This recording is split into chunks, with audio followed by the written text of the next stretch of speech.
Hey guys, it's Jonathan from Wrestling Talking and Shop, and welcome back to the channel. And today we're going to go over the 1992 WWF Royal Rumble and give it a review. I watched it, and before we get into the review, we'll say how the title got. I'll go over how the title became vacant, in which at Survivor Series, Hogan lost the title to the Undertaker, and then he just lost it so they could have they were doing a rare Tuesday pay-per-view, which, I mean, they did a taboo Tuesday, but it's kind of a weird time to have a pay-per-view. They did it was called Tuesday in Texas, and Hogan defeated the Undertaker, and I guess Ric Flair got involved, and Jack Tunney was ringside, and he got knocked down or something. I can't really remember. It's been a while since I've seen that. But anyway, so Jack Tunney said, okay, we're going to withhold the title, and we're going to, withhold the title, and then it's going to be up for grabs in the WWF Royal Rumble. And that was the first time that had ever been done. It's only been done twice in the entire Royal Rumble history, and this was the first time. And first we'll get into we'll review the whole event, but anyway. In a dark match, the Brooklyn Brawler was defeated by Chris Walker. Not really familiar with who Chris Walker was. I know he wrestled in GWF and it was probably an enhancement, or they were giving him a shot. It was a dark match.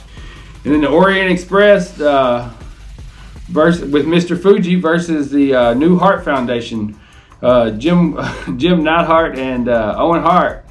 And Bobby Heenan, he tripped me out. He said the New Foundation is wearing their pajamas here. He said that, and I thought that was funny. I said, well, Bobby Heenan, he was the best. There's nobody like him today. I mean, he had orgasms all over the show over Ric Flair. I mean, he was saying this ain't fair for Flair, and then when Flair finally did it, he said, "I told you so, I told you so." But anyway, I mean, it's if you've seen it, you know how that all went out. And anyway, the New Foundation, Jim Neidhart and Owen Hart won, and then we went to the WWF Intercontinental Title match. It was the Mountie with Jimmy Hart versus Rowdy Piper. And it showed 2 days before that, Bret Hart went into the match against the Mountie. He went against doctor's advice. And I guess he had the flu and run a fever. But anyway, and the Mountie beat him with a roll-up. Then after the match, the Mountie started attacking him with the Intercontinental title belt. And then Rowdy Piper went on, come into the match, and saved him, and then he ended up getting beat up himself by the Mountie. And so it sort of set the feud. That's how we got to the Rowdy Piper versus the Mountie. And then, of course, the Rowdy Piper won. That was his first ever singles WWF title. He was never a world champion. I know he held some singles titles in NWA and whatnot, but as far as WWE or WWF goes, this was his first ever singles title and only title run. And he won that. He won the Intercontinental title here. And after the match, he gave the Mountie the cattle prong and shocked him and whatnot. And then this was just all setting up. At WrestleMania later that spring, of course, Rowdy Piper lost the WWF Intercontinental title to Bret Hart. I remember that whole ring bell segment, and Bobby Heenan said, "Hit him with the ring bell, hit him with the ring bell." But anyway, so then we go on to the tag team match. I really don't know why this was on the card. It wasn't not a very good tag team match, and it was the Beverly Brothers versus the Bushwhacker with Jameson. And let's see, who was the Genius? Oh, the Genius, he read a poem. He was always, the Genius. He was actually Lanny Poffo, Macho Man's brother, but he ran a poem before the match. And I don't know who Jameson was. I can't remember who Jameson was or what, but he was eating something outside the ring. And then he blew his nose with a gym sock. And then he was chewing on his tie. And anyway, the Beverly Brothers ended up winning. And then after the match, the Bushwhackers, they beat up the Genius. And then Jameson got a couple of hits and kicked the Genius in the knee and then kicked him in the back, and Genius flew over the rope, But anyway, and then it was just a weird, that was a typical Bushwhackers match, but can't remember who Jameson was or what. I can't even try to look him up, and there wasn't much about him on the internet, you know. So, but anyway, then we go to the tag team title match, and typical big band match. LOD, Animal, he could run those ropes. You know, when you go back and watch some of this old wrestling, you realize how good these guys were. But he was running that ropes and then come across with that shoulder tackle and whatnot. I mean, he really did good. And then the Natural Disasters, Earthquake and Typhoon, they won by DQ. And after the match, Jimmy Hart grabbed the tag team titles like I guess he thought they won. Jimmy Hart knew. But anyway, he grabbed the titles, and of course, championships don't change hands by disqualifications. But anyway, so and then LOD, they get their title belts, and but not long after this, I can't remember when, but I know the Natural Disasters were WWF Tag Team Champions. I'm not sure if they won them off of LOD or whatnot, but I can't remember. But I know not long after that they were Tag Team Champions. And then we get a ton of promos. Let's see if I can get it. I wrote all these promos down so I could go over them with you after the match. Yeah, let's see here. Backstage, LOD. Yeah, then they have a backstage. Oh, and they had where Sean Mooney. This side note I always think was funny. Sean Mooney was doing interviews backstage. This Natural Disasters. He were interviewing them and whatnot. And there was a payphone there. I thought, well, boy, how the times have changed. A payphone just hanging behind them. You can see. Go back and watch it. You can definitely see that payphone. And then then we get to the pre-match promos for the Royal Rumble, and Mean Gene is backstage with Rowdy Piper, and Rowdy Piper's ecstatic. He's going to do something that, he's got a chance to go home with the 2 top singles titles in WWF, and he's ecstatic. He's won the Intercontinental Champion there, and he's going to go out. He's going to be the Intercontinental Champion and the undisputed. They kept saying undisputed WWF Champion here, but anyway, and then we go to a heel Shawn Michaels just 2 weeks after kicking Marty Jannetty through the Marty Jannetty through the barbershop window, and that was. This Royal Rumble was a great time in WWF because you had all these stories and they were all going to compensate. Well, of course, Marty Jannetty wasn't in the Royal Rumble there. I don't know why. I'm sure he had one of his what did he call it, Lindsay? Got? What was that that he said? I'm sure one of his got issues had got him. But anyway, we go through that. And Sean Mooney was interviewing Shawn Michaels, and he said he's going to be WWF champion, which everybody is. And then Alfred Hayes is backstage with Ric Flair, and Ric Flair cuts the promo. And that's why he tells you what number. And then Bobby Heenan acted like he was surprised, but Ric Flair had already told us he was coming out number 3. I don't understand that, but anyway, Bobby Heenan was surprised. He's like, "Oh, Ric Flair's out number 3," like he didn't. I guess maybe he didn't know. And then we go, but Ric Flair has that butterfly robe on, and now, if you keep up with regular wrestling today, you know that they had a whole treasure hunt show over hunting down that robe. And that robe was his primary robe in WWF, and then he wore it in Johnson, Tennessee, and that was the last time it was seen. I went back and watched that Nitro the other day. But anyway, Flair's talking about he's going to be the man, and of course he's walking out WWF champion, number 3. He said, "Mirror, mirror." No, that's not. We ain't got that far yet. Oh, sorry. But anyway, he's maybe he did cut that promo there. But anyway, he did those ones. Well, there was several different promos, and then Flair, Macho Man cuts a backstage promo, and he's got Jake Roberts on his mind, and because this was right after Jake Roberts had slapped Elizabeth, and that was pretty rare. You didn't see that a lot on TV back in those days, and I mean, especially, and then Sid cuts his promo, Repo Man cuts his promo, British Bulldog, he talks about how he had won at the Albert Hall Royal Rumble. He had won, that was a 20-man Rumble there. I don't know if it wasn't the Royal Rumble, but it was a Rumble, and he won where everybody, the difference between a Royal Rumble, which I'm sure you know if you're a wrestling fan watching this video, is a Royal Rumble. They come out in different times, 2-minute increments, and a regular Rumble, I guess you might, Battle Royal match, they're all starting one match, But anyway, and Jake Roberts says, and then we go back to Flair. And his is where he says, "Mirror, mirror on the wall." him and Mr. Perfect. Who's the baddest of them all? Or I can't remember if that's the exact word. what he said. Then we got Paul Bearer and The Undertaker. By this time, The Undertaker had won the WWF championship. And then we get started for the Rumble. Howard Finkel is in the ring, and he introduces Jack. He goes over the rules, and he introduces Jack Tunney, the WWF president this time. He comes out to a loud boos and announces the winner will be the WWF champion, which we already know that, you know.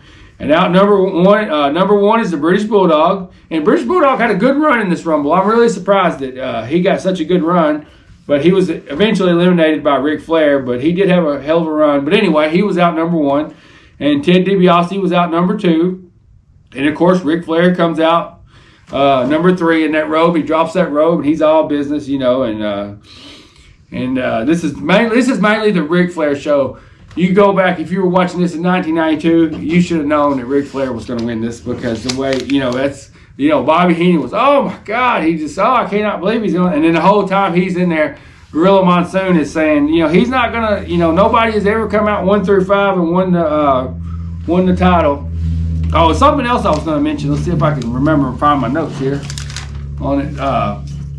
There is this, let's see if I can remember here.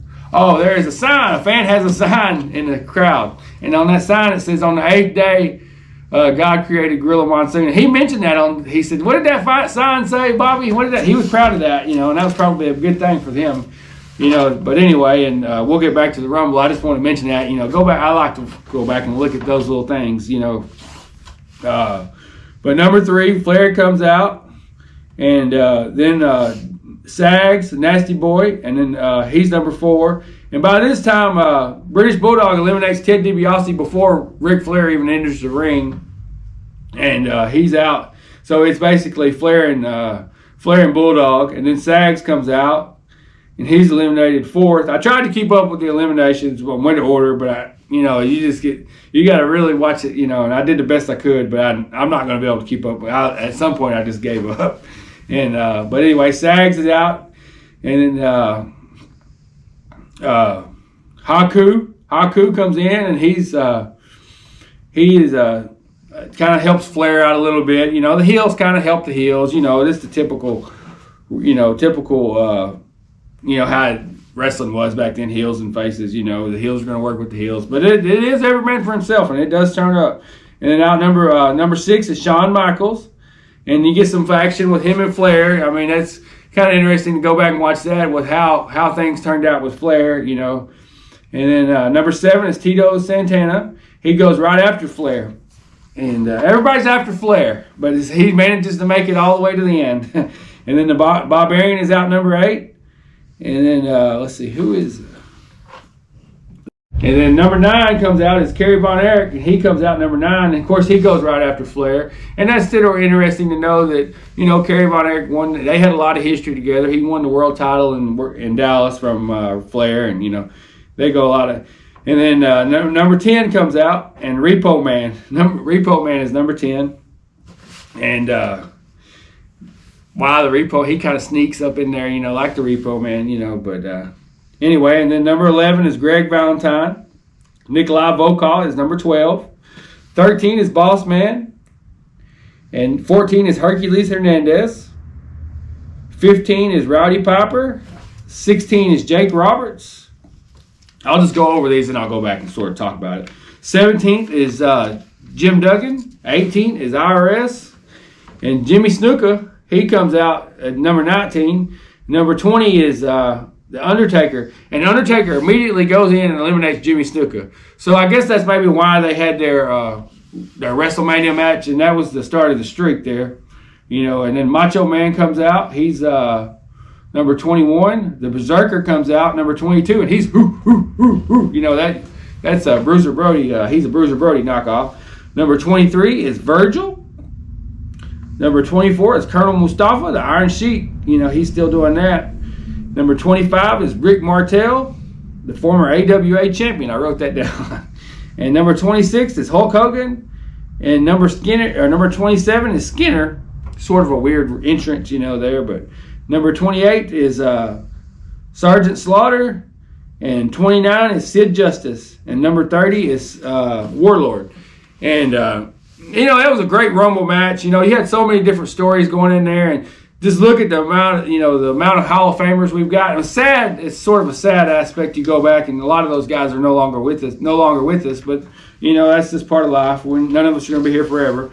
But anyway, and in the match, Macho Man, I don't think the rules. I think if you go over the top rope and your both feet land on the floor now, you're eliminated. But the Macho Man essentially eliminated himself by going after Jake Roberts, and then the Undertaker slid in there and brought him back in the ring, and the announcers played, "Oh, you got to be thrown over the ropes. You got to be thrown over the ropes." And so I guess that's, they were kind of, Vince was probably in the back saying, "Oh, tell him we don't want him out yet." But anyway, and so that's how that played. He was after that Jake Roberts. I'm not sure if this was before or after the snake bite. I'm not really sure when that was.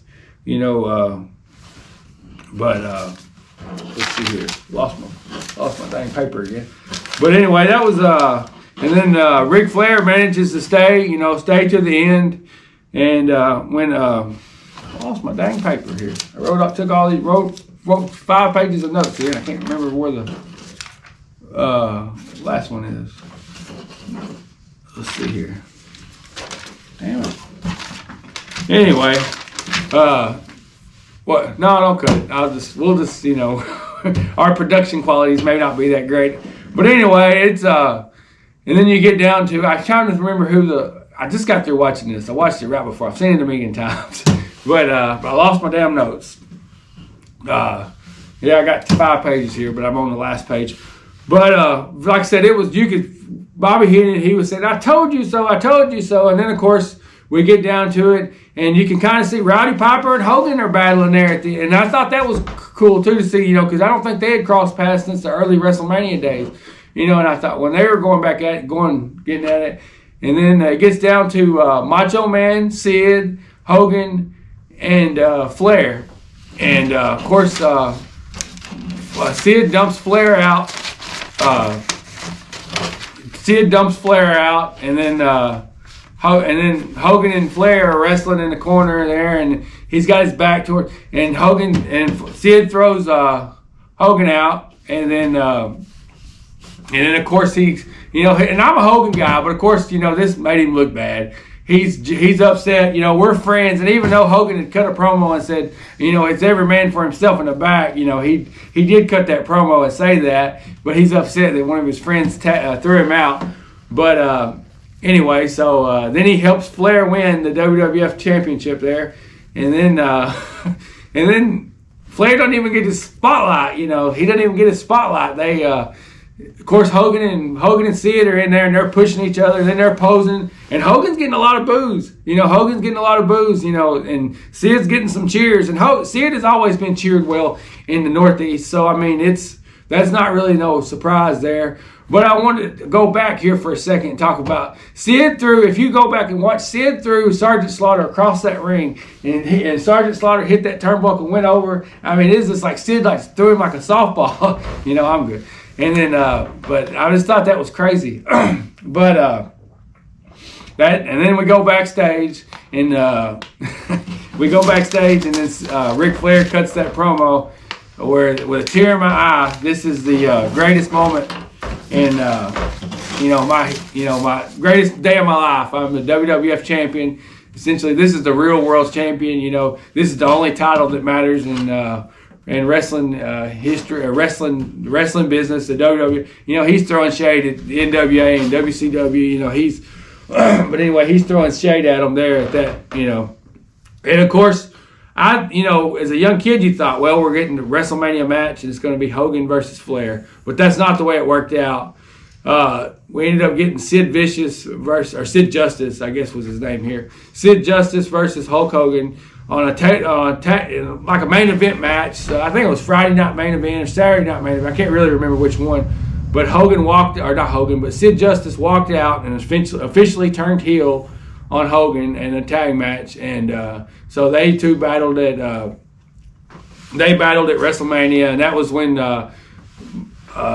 what's his name? Papa Shango ran out. He ran out, missed his cue, ran out late, and then Flair took the title from took the title, or not Flair, but Savage took the title from Flair, and they started the whole feud there where she was mine before yours, and Ric Flair had those doctored pictures, and that's how it all turned out. But that's really one of the greatest Rumbles. A lot of people talk about that Rumble. That's a lot of people love the 1992 Royal Rumble.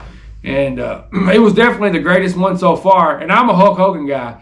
And, he had won the 2 previous ones. But to me, that was definitely it's probably one of my favorite Royal Rumble matches. Just because it meant a little something, This was before the time when it went before, the winner gets a WrestleMania shot. I can't remember exactly. I think Shawn Michaels was the first one to win that, when they started that. Don't quote me on that, but that's just me. That's the first time I really remember that being the winner gets a title shot at WrestleMania was the boyhood dream thing. But, that was really good really good Royal Rumble, getting my words tied up here. And it went on to, so we got Sid, and then the Ultimate Warrior returned at WrestleMania, and Hogan, they sort of teased his retirement, and he did go away for a while. The whole steroid, that was a strange time for WWF. They were going through the whole steroid trials, and Hogan looked a little slim and trimmer here. He was a little leaner looking, and then I think that's, so it went on to, and not long after that, Flair lost the title to Savage. Savage lost the title back to Flair. Then Bret Hart had the title in late 92 or early 93, somewhere in there, But anyway, that's just sort of my rundown on the 1992 Royal Rumble, guys. I appreciate it. It is Royal Rumble season, so I might do another one, of that one. That's this was requested by some guy. You know who you are if you're watching this, and I hope this review lived up to your expectations. But anyways, guys, we appreciate you watching. Like and subscribe. Hit that notification bell. I forgot to mention the last thing on the whole thing is, hey, put that cigarette out. That's talked about a lot. Mean Gene, he says, hey, put that cigarette out, and then they just went on about their regular business. But anyway, I just wanted to pop on here again and mention that. And that closing Flair promo, he just said, hey, put that cigarette out, and that was just a cool thing. Anyway, like and subscribe, guys. Hit that notification bell. Thanks for watching.